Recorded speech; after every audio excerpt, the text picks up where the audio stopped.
¡Wow! Hola, ¿qué tal? Buenas tardes. Mi nombre es Humberto Arredondo Enríquez. Estoy en el 10º cuatrimestre de la carrera de Teología, en la licenciatura en Teología, en la sesión número 2 de la síntesis teológica, el curso de la síntesis teológica, y en esta ocasión el video que se me ha pedido que presente o el examen que se me ha pedido que presente sobre Cristología y Trinidad, que comprende esta segunda sesión del curso. Para empezar, pues simplemente me gustaría empezar o comenzar con lo que es una breve definición de lo que es la Cristología, donde nos dice que es una parte de la teología que trata sobre Cristo. O sea, vamos a estar aprendiendo lo que viene siendo Cristo, o quién es Cristo, quién fue Cristo, quién es Jesús, sobre todo estudiándolo como el Verbo encarnado e Hijo de Dios. En estas dos cosas vamos a estar enfocándonos en la Cristología, así como siendo nuestro Salvador y Redentor, tal como nuestra propia fe, la fe de la Iglesia, nos lo presenta. Y una vez que vayamos sobre este tema, vamos también a desembocar en la segunda parte, que viene siendo la Trinidad. Es el misterio que nosotros sabemos en nuestra fe, que es el misterio de la Trinidad, que se refiere a su persona y a su obra de salvación, anuda y resume todos los artículos de la fe. En esto es todo lo que creemos nosotros como cristianos, como católicos, en referente a lo que es la Trinidad, siendo Dios Padre, Dios Hijo y Dios Espíritu Santo. A lo que se designa el mismo Dios, pues Él ha realizado todo su plan salvífico en nosotros. Así es que vamos a estar viendo estos dos aspectos de la Cristología y de la Trinidad. ¡Wow! Eh, Cabe destacar que mediante los métodos propios de la historia podemos llegar a conocer cada vez mejor la realidad visible de la vida de Jesús. O sea, creo que conforme va pasando el tiempo, nosotros vamos aprendiendo aún más y más de las enseñanzas de Jesús, de la vida en sí de Jesús cuando Él estuvo con nosotros. Pero únicamente mediante la revelación divina y la fe podemos trascender lo externo y llegar a conocer quién es Él verdaderamente. Pues como nos dice Mateo 11:27, nadie conoce al Hijo sino solo el Padre. Y nadie puede venir a mí si no lo atrae el Padre que me ha enviado. Jesucristo mismo, esta cita es en Juan 6, versículo 44. Jesucristo mismo, siendo mediador y plenitud de toda la revelación, no es un mito, quiere decir que no es algo que fue creado o es una historia, sino es algo que realmente sucedió, o sea, es algo real, como nuestra fe nos lo ha enseñado siempre. Sabemos que es Dios hecho hombre y que vivió un contexto histórico concreto y los acontecimientos de su vida fueron reales y comprobables. Quiere decir que hay pruebas de la existencia de Cristo. Entonces, pero nos hace falta mucho conocimiento, sobre todo un conocimiento amoroso hacia Él, que nos hace semejantes a Él.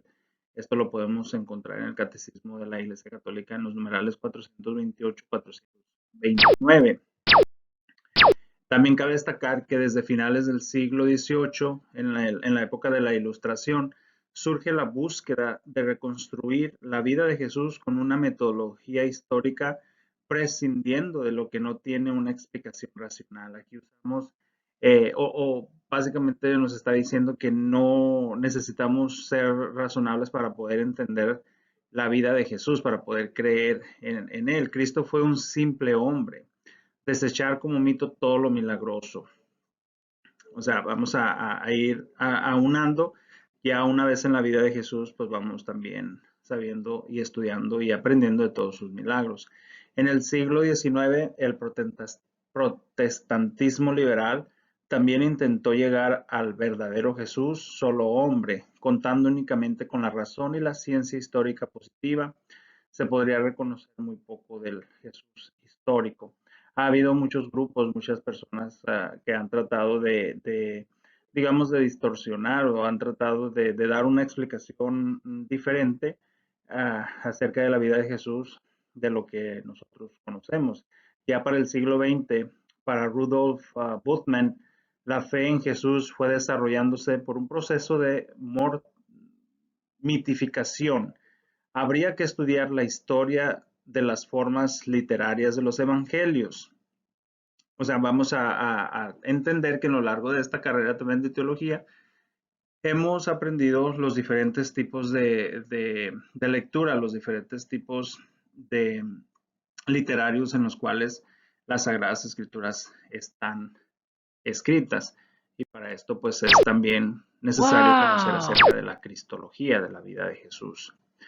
Hay muchos prejuicios racionalistas que excluyen de entrada como imposible que Jesucristo sea Dios o la realidad de los milagros. Aún así, todavía hay muchos o hay grupos que no creen aún en Jesucristo que haya sido real y pues por ende no los milagros tampoco pueden decir que fueron verdaderos. Esta actitud resulta incompatible con la sincera búsqueda de la verdad.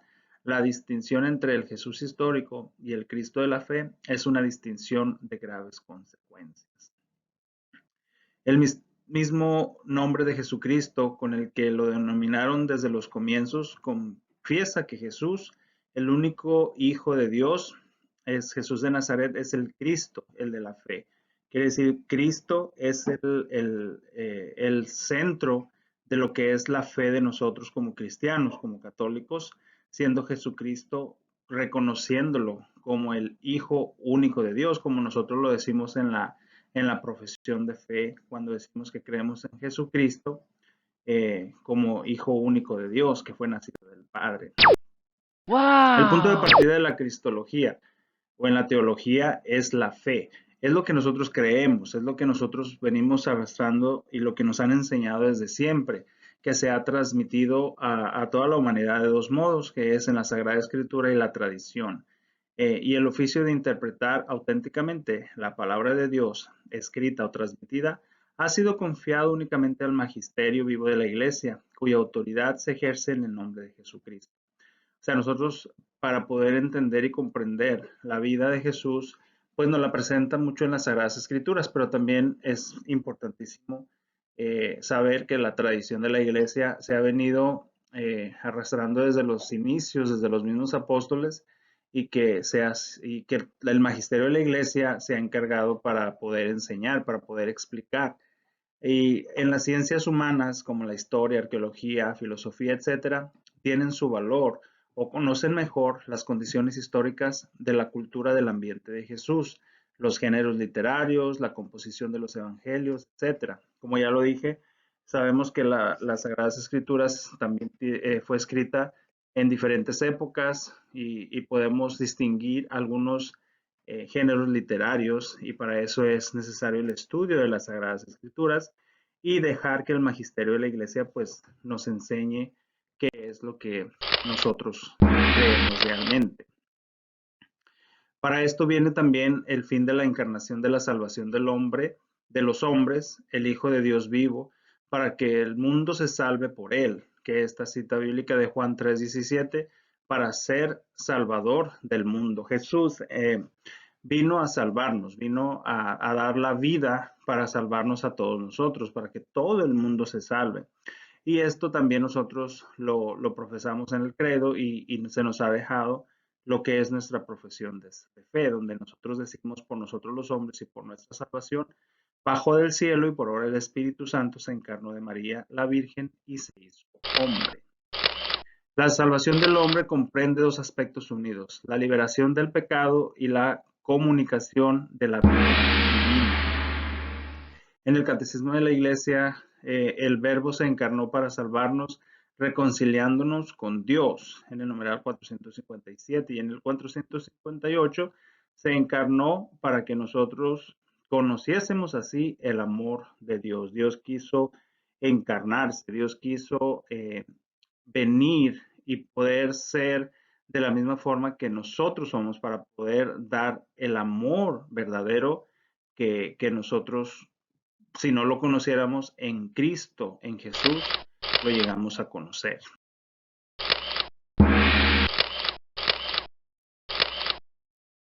El hombre con sus solas fuerzas no puede alcanzar la salvación. Después del pecado original, todos los hombres habían quedado privados de la gloria de Dios, de la amistad de Dios y esclavos del pecado. Nadie puede ser justificado sino por la gracia de Jesucristo. La gracia, nosotros cuando decimos que hay una fuente que es protestante, que digamos en el luteranismo, que ellos solamente por las escrituras piensan que se van a salvar, siguiendo la sola escritura, y las obras no son nada para esta gente. Eh, Vamos a decirlo, que nosotros somos presas del pecado. Claro que sí, nosotros somos presas de lo que viene siendo el pecado original. Y esto mismo nos priva de estar en gracia con Dios cuando estamos en el pecado. Y la gracia de Dios viene de Jesucristo, que nosotros mismos, cuando Él viene a salvarnos del mismo pecado, da la vida para poder salvarnos. Entonces Él se encarna, la encarnación es obra del amor y la misericordia de Dios. La decisión de Dios de salvarnos es absolutamente libre y gratuita. O sea, Dios no nos salvó porque alguien se lo pidió, sino Él quiso por puro amor y misericordia. Entonces, por eso mandó a su Hijo Jesucristo. Con la venida de Él al mundo era necesario para salvar al mismo mundo, al mismo hombre y todo eso. Y tenemos una promesa, la promesa del Redentor, que en el protoevangelio Génesis 3:15 promesa a Abraham. Dios le da la promesa a Abraham de darle una tierra y hacerle padre de un gran pueblo, y que por su descendencia serían bendecidas todas las naciones de la tierra. La confirmación y la renovación de las promesas con distintos elegidos, concretando la ascendencia del Mesías, descendiente de Jacob, de la tribu de Judá, de la familia de David. Viene siendo la promesa del Redentor, que viene de la misma dinastía de David. Y hay profecías sobre el mismo Mesías, que era el rey. Será hijo de David y reino no tendrá fin. En la segunda de Samuel, capítulo 7, 12 al 16, lo escuchamos. Y también especial filiación divina. En el Salmo 2 podemos también escuchar. Y nos dice al final que nacerá de una virgen y se llamará Emmanuel, que significa Dios con nosotros. Isaías 7:14. Ya se nos viene dando la promesa desde incluso antes de que Jesús mismo naciera, ya se nos viene dando la promesa. Los mismos profetas vienen anunciando la venida de Jesús. Lo vienen anunciando también como Mesías, rey y profeta. Moisés, tipo y figura de todos los profetas. Dios enviará otro profeta, como Moisés, que enseñará y guiará a su pueblo. El mismo Isaías nos lo dice en el capítulo 61, versículo del 1 al 2. El Mesías será ungido por Dios con el espíritu de los profetas para anunciar la salvación a los hombres. Como lo he venido diciendo, Jesús vino a salvarnos, vino a salvar a todo el mundo, vino a salvarlo del pecado, vino a salvarnos a todos del pecado, como el Mesías, el prometido, el que venía. Y las profecías como rey y sacerdote en el Salmo 109, 110, el Salvador será a la vez rey y sacerdote, pero su sacerdocio no es levítico, figura de Cristo, Melquisedec, rey y sacerdote. El sacerdocio viene de las tribus de Melquisedec, no como simple levítico, sino como rey que trae el poder de ser el sacerdote mismo. Sobre el sacrificio de Cristo en Isaías 42, 49, 50, el siervo de Yahvé. Aquí ya lo presenta como el siervo, el servidor de Dios mismo, siendo él mismo Dios. Jesús también vino a servir al hombre. ¿Cómo lo va a servir? Pues salvándolo del mundo. El nombre de Mesías proviene del verbo Messiah, que significa ungido. Fue traducido al griego por Christos y latinizado en Christus. Originalmente se aplicaba al rey de Israel, ungido con aceite en su investidura, aplicado a David y a su dinastía.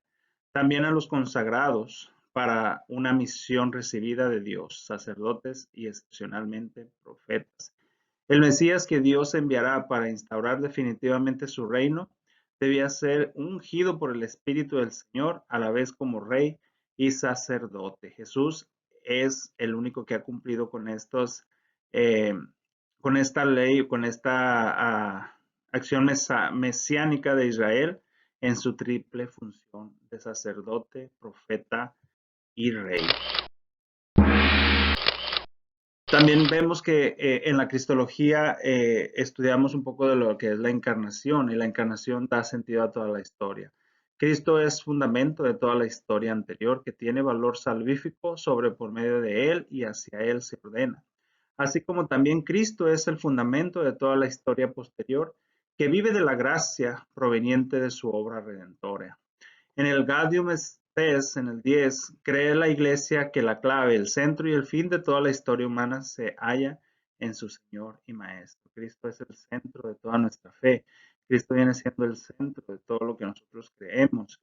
Y es en la historia el alfa y el omega, el principio y el fin de todo lo que nosotros creemos, de todo lo que nosotros somos. En su muerte, por encima de las causas inmediatas históricas, el Sanedrín, Pilato, los soldados, hay una causa de nivel más alto que solo puede ser conocida por la revelación, el plan y la disposición de Dios, que han permitido los actos nacidos de la ceguera de los hombres para realizar el designio de nuestra salvación. Era necesario que Cristo muriera para poder eh, eh, dar paso a lo que es la salvación del hombre, la salvación de las almas, la salvación del pecado. Y Dios quiere que el hombre se arrepienta, obviamente, de todo pecado y exprese su arrepentimiento con penitencias o toda clase de obras de entrega a la voluntad divina. O sea, nosotros como seres humanos, para poder ser merecedores de la gracia de la salvación, pues necesitamos ser arrepentidos, necesitamos arrepentirnos de todo pecado para que podamos vivir en plenitud y en gracia de Dios. Porque el plan divino, el dolor purifica el alma, quita el obstáculo de la propia voluntad que nos apartó de Dios, sirve con la ayuda de la gracia para reparar el desorden del pecado en el hombre. El sufrimiento, secuela del pecado original, recibe un sentido nuevo en la obra salvífica de Cristo. Una vez más nos lo recuerda que todos debemos ser arrepentidos de nuestros pecados, quitar todos los obstáculos que nos privan de la gracia, que nos privan de la presencia y de la obra salvífica de Cristo. Y la reparación plena de los pecados del hombre se da por la pasión y muerte de Cristo. Aquí es donde se cumple la promesa de Dios de enviar a su Hijo para la salvación del mundo.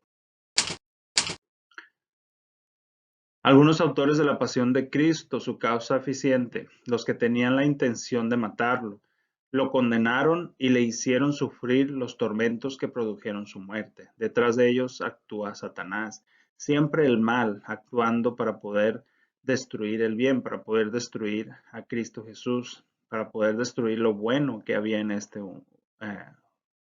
mundo, que Satanás viene siendo el homicidio desde el principio.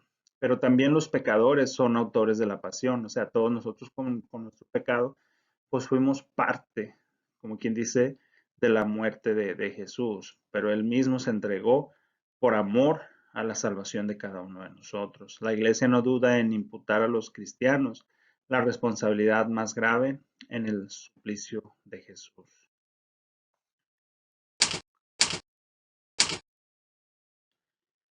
Y cabe mencionar, y todos sabemos que Cristo, Jesús aceptó su muerte libremente. Él no fue, digamos, forzado. Aunque sí sabemos que en la oración del huerto, en el Getsemaní, él se dirigió al Padre diciéndole, si es posible, aleja de mí este cáliz, pero sabemos que él aceptó la voluntad del Padre. Y tanto así porque sabía que por él tenía que padecer para poder salvarnos. Y se entregó libre y voluntariamente a la pasión por amor propio, por amor a nosotros mismos, por amor nuestro. Pero esa entrega no significa en modo alguno que se matara a sí mismo, sino que no impidió pudiendo la acción de los que lo ajusticiaron. Entonces, Él se humilló a sí mismo haciéndose obediente hasta la muerte y una muerte de cruz en Filipenses 2:8 lo podemos leer. Entonces, él aceptó esa muerte para poder salvarnos a todos. Vienen siendo, padeció por parte de los judíos, los gentiles y los que lo seguían. Judas, Pedro, los abandonó, que sabemos todos que Judas fue el que lo traicionó y Pedro lo negó una vez que estaba en el Sanedrín acusado. Padeció en su alma todos los pecados de los hombres, tristezas y temor ante la muerte cierta, caída de Judas, escándalo de los discípulos, humillaciones, injusticias, burlas, insultos. Padeció tanto, pero todo aceptándolo con amor. Padeció su cuerpo, flagelación, coronación de espinas, crucifixión, agonía en la cruz, hasta que lo mataron, hasta su muerte. ¿Y cuál es el mérito? ¿Cuál es el mérito que podemos nosotros concebir en esto? Es el derecho a un premio o retribución por una obra realizada con relación a Dios. El hombre propiamente no tiene ningún derecho ante Dios. Si puede merecer algo ante Dios es porque Él previa y libremente ha establecido retribuir algunas acciones nuestras nacidas del amor.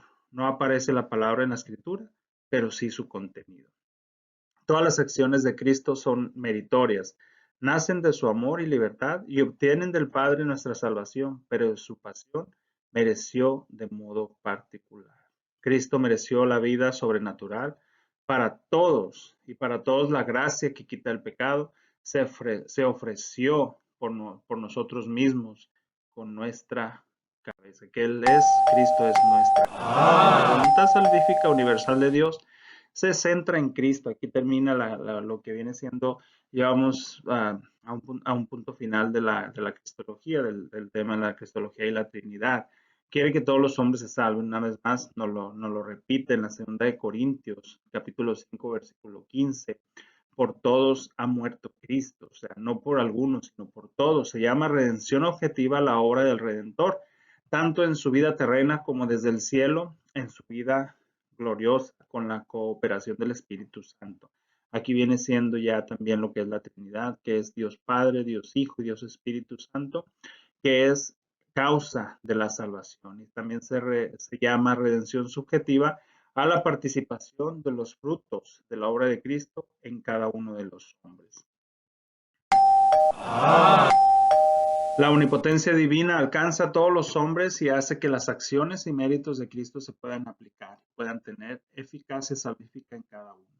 Aunque ese poder es común a las tres personas divinas, se suele apropiar al Espíritu Santo. El Espíritu Santo siempre sabemos que es el impulsor, es el que impulsa a que todo lo que nosotros hacemos y somos vaya de la mano con nosotros con nosotros dos personas de la Santísima Trinidad, que es el Padre y el Hijo.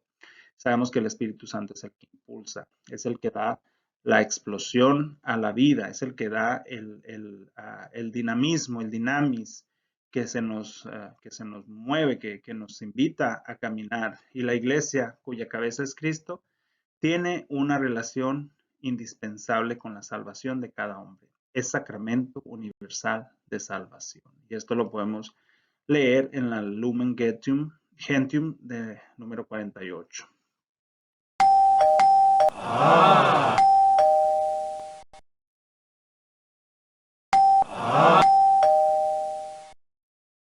Dios conoce a todos, eso es todo lo que nosotros sabemos, que Dios nos conoce a todos y por su gracia nos salva.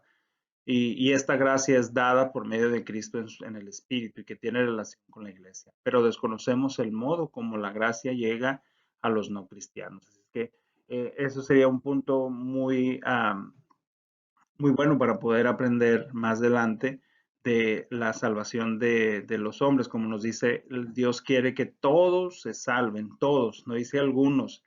Y desconocemos cómo esta gracia salvífica va a alcanzar o va a llegar hacia los otros hermanos que no profesan tal vez la fe cristiana, pero es para todos.